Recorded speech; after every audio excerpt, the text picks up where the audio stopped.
अखिलेश यादव जैसा गैर राजनीतिक कोई नहीं होगा। मैं कह रहा हूँ इस चीज को, उससे गठबंधन तोड़ने के बाद ऐसा तो नहीं, मैं साथ था तब भी मैं समझाता था, नहीं हूं तब भी बता रहा हूँ।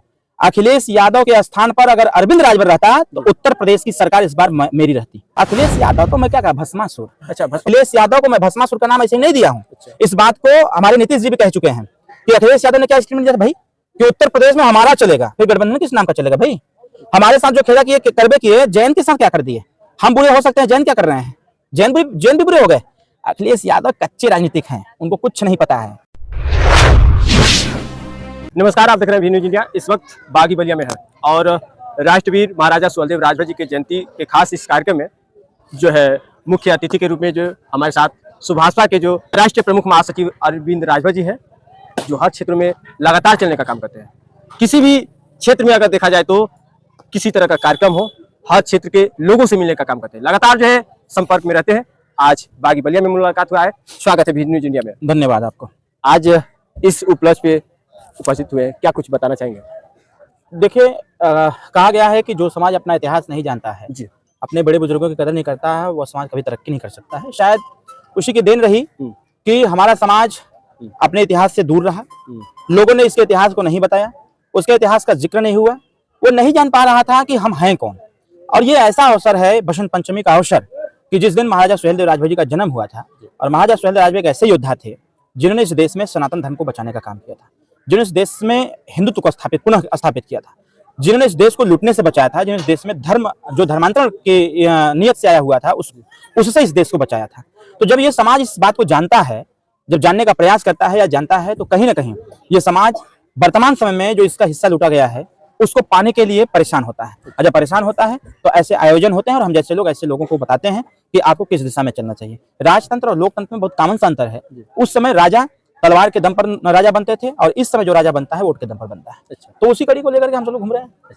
लोकसभा चुनाव नजदीक आने के बाद सब लोग का ये नजरिए जो है लोकसभा चुनाव पे है और लोकसभा चुनाव पर एक बात ये आती है कि अरविंद राजभर जी इस चुनावी माहौल में आखिरकार देखा जाए तो दावेदारी किसी सीट से करेंगे या फिर क्या करेंगे? सुहेलदेव भारतीय समाज पार्टी हमेशा से चुनावी मोड में रहती है। 2022 विधानसभा चुनाव जीतने के बाद से ही लगातार सुहेलदेव भारतीय समाज पार्टी अपना काम कर रही थी। सिर्फ एक पर्टिकुलर घोसी लोकसभा में नहीं, हम पूर्वांचल के साथ साथ उत्तर प्रदेश के 28 लोकसभा पर हम काम कर रहे हैं और प्रतिदिन हमारा कार्यक्रम है। और हम लोग चुनाव मैदान में रहेंगे, एनडीए गठबंधन के साथ रहेंगे। लक्ष्य 80 सीट जीतने का है। 80 सीट को जीतने का संकल्प जो हम लोगों का है, उसी संकल्प को पूरा करने के लिए उत्तर प्रदेश के विभिन्न जनपदों में जाकर के हम अपने कार्यक्रम का आयोजन करते हैं, लोगों को एकत्रित करते हैं, बताते हैं। इसके साथ साथ संगठन की भी समीक्षा करते हैं, बूथ स्तरीय संगठन की समीक्षा करते हैं कि कहीं अगर किसी प्रकार की ऐसी स्थितियां उत्पन्न होती है जहाँ संगठन कमजोर हो तो उसको सही भी करने का प्रयास करते हैं। लेकिन सीट अगर देखा जाए तो गाजीपुर या सलेमपुर कहीं से अगर सीट अगर की बात किया जाए तो कहीं से जो है कोई विचार चल रहा है लड़ने का? सुहेलदेव भारतीय समाज पार्टी पर्टिकुलर सीटों पर तैयारी नहीं कर रही है, लेकिन हाँ इतना जरूर करती है कि वो सीटें कौन सी है उसका सर्वे करके रखा हुआ है कि वो सीटें कौन सी है जहां पर सुहेलदेव भारतीय समाज पार्टी लड़ सकती है, जीत सकती है और जीत करके देश की पंचायत में जाकर के पूरे प्रदेश के गरीबों का बात की आवाज उठा सकती है। उस सीट का भी चयन हो चुका है और सिर्फ सीट का ही चयन नहीं हुआ है, उस सीट पर काम भी चल रहा है, मजबूती से काम चल रहा है, लगातार कार्यक्रम भी चल रहा है। विपक्षी का कहना है कि सुभाषपा मुखिया ओम प्रकाश राजभर ये खुद चुनाव नहीं लड़ेंगे, ये टिकट बेचकर किसी दूसरे को लड़ाएंगे। हम जान रहे हैं आप कहाँ की बात कर रहे हैं, तो ऐसे लोगों पर मुझे बात करने की कोई आवश्यकता नहीं है। वो सब कुछ हर चीज को साक्ष्य के तौर पर नहीं दिया जाता है। सुहेलदेव भारतीय समाज पार्टी अपने काम पर विश्वास करती है, ऐसे बकवास बातों पर विश्वास नहीं करती है। मतलब इस लोकसभा चुनाव में सीटों पे जो है लड़ने का काम किया जाएगा। पार्टी लड़ेगी नहीं तो करेगी क्या? पार्टी लड़ेगी, लेकिन आज जैसा कि पार्टी के मुखिया या उनके बेटे कहीं भी तो नजर आना चाहिए। नजर आ रहा है, जो कह रहा होगा उसको उसी बात का तो भय है। अच्छा, उसको उसी बात का भय है कि सीट से अरविंद राजभर लड़ रहे हैं, तो भय अच्छा लगा मुझे, होना भी चाहिए, दबदबा बना रहना चाहिए। घोसी के बाद सब लोग ये नजरें लगाए हैं कि सुभाषपा का जो घोसी का हाल इस लोकसभा चुनाव में भी किया जाएगा। यार जो लोग कह रहे हैं वो अभी कच्चे राजनीतिक हैं। अखिलेश यादव की पार्टी से भी बात है। अखिलेश यादव क्या? अखिलेश यादव जैसा झूठा, अखिलेश यादव जैसा बुजदिल, अखिलेश यादव जैसा एक प्रकार से डरपोक, अखिलेश यादव जैसा गैर राजनीतिक कोई नहीं होगा। मैं कह रहा हूँ इस चीज को, उससे गठबंधन तोड़ने के बाद ऐसा तो नहीं, मैं साथ था तब भी मैं समझाता था, नहीं हूं तब भी बता रहा हूँ। अखिलेश यादव के स्थान पर अगर अरविंद राजभर रहता तो उत्तर प्रदेश की सरकार इस बार मेरी रहती। और अखिलेश यादव तो मैं क्या कहा, भस्मासुर। अच्छा, भस्मासुर। अखिलेश यादव जी स्वतः नहीं चाहते हैं कि 24 के चुनाव में वो ज्यादा सीट जीते। जैन का क्या हाल किया उन्होंने?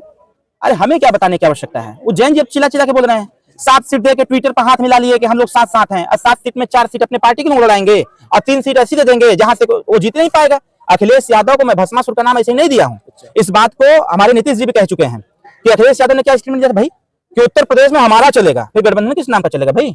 हमारे साथ जो खेला किए करबे किए, जैन के साथ क्या कर दिए? हम बुरे हो सकते हैं, जैन क्या कर रहे हैं? जैन भी बुरे हो गए। अखिलेश यादव कच्चे राजनीतिक हैं, उनको कुछ नहीं पता है। वो दुर्भाग्यवश मुख्यमंत्री बन गए मुलायम सिंह यादव की कृपा बरसी। जो कह रहे हैं ना, जो लोग कह रहे हैं बेटे बेटे का सवाल उत्पन्न कर रहे हैं, शिवपाल यादव कहीं नहीं बना दिए थे भाई मुख्यमंत्री मुलायम सिंह यादव? ये मेरा प्रश्न है। शिवपाल रामगोपाल यादव क्यों नहीं बन गए थे? उनके पार्टी के नेता यहाँ संग्राम यादव फेफराज विधायक, उनको क्यों नहीं बनाए थे मुख्यमंत्री? अखिलेश यादव ही क्यों बन गए? इनके पार्टी में और कार्यकर्ता नहीं थे? इनके पार्टी में एक से एक तेज तर्रार लड़के थे, युवा थे, वो मुख्यमंत्री नहीं बन सकते थे, वो क्यों नहीं बन गए? हमने तो बनाया, मैं खुद मंत्री बना, अपने पार्टी के नेता को मंत्री बनाया, इसके साथ साथ 7 लोगों को और मंत्री बनाया। तो ये बकवास है। और जो घोसी घोसी चिल्ला रहे हैं ना, हमसे पूछ लेना, हम उनको जवाब देते हैं। बहुजन समाज पार्टी लड़ गई होती ना तो ऐठन ढील हो गया होता सभी लोगों का। और ये शर्म नहीं आती है ऐसे कहने लोगों को कि इतना घनघोर विरोध होने के बावजूद 81,000 वोट हम लोगों ने दिलवा दिया था, और 210 बूथों का रिकॉर्ड हमारे पास है। जो माथा पीट रहे हैं ना कि हमने पूरा राजभर वोट डाइवर्ट कर दिया, अरे यार पहले अपनी पार्टी बचाओ मर्दे, पहले पार्टी बचाओ, पहले पार्टी चलाना सीखो। मुलायम सिंह कहते थे ना कि नकल मारो अकल आ जाएगी। जयंत चौधरी से बड़ी पार्टी उस चिरकुट की नहीं है। अच्छा, चिरकुट का उदाहरण भी एक हमारे शक्ति सिंह जी हैं, बड़े अच्छे उनके मित्र थे। शक्ति सिंह जी अच्छा चिरकुट का उदाहरण देते हैं। तो ऐसे लोगों की बस की बात नहीं है। अखिलेश यादव माल दे रहे हैं, माल को लेकर देखे युद्ध हो गया, सब अलग अलग हो गए चेले लोग। अब वो चेले हमारे यहाँ कह रहे हैं, हाथ गोल जोड़ रहे हैं, भैया अब आपे के शरण में हम रहना चाहते हैं। हम भी दरवाजा बंद कर दिए हैं, कुंडी नहीं लगाए हैं। अच्छा, दरवाजा बंद किया, कुंडी नहीं लगाया हूँ। मतलब वो लोग आएंगे तो आप शामिल कर? मैं क्या कहा, मैं दरवाजा बंद किया हूँ, कुंडी नहीं लगाया हूँ। समय पर नस्ते नाबूद कर दूंगा। नस्ते नाबूद जिसको बोलते हैं। और हमारी लड़ाई किसी व्यक्ति विशेष पार्टी से नहीं है, हमारी लड़ाई उन लोगों से है जिन लोगों ने हमारे अति पिछड़े, अति दलित, अल्पसंख्यक समाज का हिस्सा लूटा है। जिन लोगों ने हमारे इस युवा समाज को आज 21 साल के बाद इन लोगों ने यूपीपी के एग्जाम में चढ़ बढ़ के हिस्सा लेना चालू किया। शर्म नहीं आ रही कहते हुए? एक गांव का प्रधानी का चुनाव हो जा रहा है, पहले एको राजभर नहीं लड़ते थे, अब तो 6-6 लड़ जाते होंगे सब। हर जगह विधायकी का चुनाव हो रहा है, वो में राजभर जी लोग कूद जा रहे हैं, सांसदी का हो रहा है, वो हम कूद जा रहे हैं। इससे अच्छा चीज हमको क्या चाहिए भाई? समाज हमारा सामाजिक स्तर पर आगे बढ़ रहा है, राजनीतिक स्तर पर आगे बढ़ रहा है, शैक्षणिक स्तर पर हमारा युवा समाज पढ़ना लिखना चालू कर दिया है। आने वाले समयों में आगे अच्छा होगा, देखा जाएगा। अच्छा, एक बात ये समझ में नहीं आ रही कि राजभर समाज के ही लोग जो है, राजभर समाज के इस पार्टी पे कई पार्टियां लगातार सामने आ रही है, लोकसभा चुनाव से पहले कई पार्टी सामने आ रही है, तो क्या माना जाए कि ये सब एक साथ मिलकर चुनाव में दावेदारी करे तो बेहतर होगा, या फिर सब लोग अपना अपना आजमाइश करे तो? अरे भाई, ये वही लोग हैं जो दगे हुए कारतूस कहे जाते हैं जिसको, वो सब लोग अपना अपना काम कर रहे हैं। इस लोकतंत्र में संविधान है भाई, आप भी पार्टी बना लो, एक आप भी आ जाओ चुनाव मैदान में। दावा कर देने से कुछ नहीं होता है, उस दावे को संकल्प में लाना चाहिए। दावा हुआ तो बहुत, हम लोग कहते हैं कि देश के प्रधानमंत्री हम 24 में बनेंगे, बने तब ना। तो प्रधानमंत्री बनने के लिए मुंह से बोलना थोड़ी होता है, उसके काम करना पड़ता है। हम लोग भी तो परेशान 21 साल से उत्तर प्रदेश में मुख्यमंत्री बनाने के लिए, लेकिन नहीं बन पा रहे हैं। लेकिन हम प्रयास जारी किए हुए, अरे हम नहीं बनेंगे, आने वाले हमारे रास्ते बढ़ेंगे, हमारे समाज के और जो लोग होंगे वो बढ़ेंगे। हो सकता है कल हम नहीं रहेंगे, कोई और बनेगा हमारे स्थान पर। हम तो आज भी ये कहते हैं कि हमसे बेहतर कोई काम करे तो हम इस पर से रिजाइन दे देंगे। हम तो लखनऊ के प्रदेश की बैठक में मैंने कहा, अगर मुझसे कोई गलती पाई जाती है तुरंत हमको पार्टी से हटाओ। पार्टी हमारे बाप की थोड़ी है, ये पार्टी पूरे समाज की है। कोई भी इसका अध्यक्ष बन सकता है, कोई भी प्रदेश बन सकता है, कोई भी राष्ट्रीय प्रमुख महासचिव बन सकता है, कोई विधायक बन सकता है, कोई सांसद बन सकता है, कोई जरूरी है।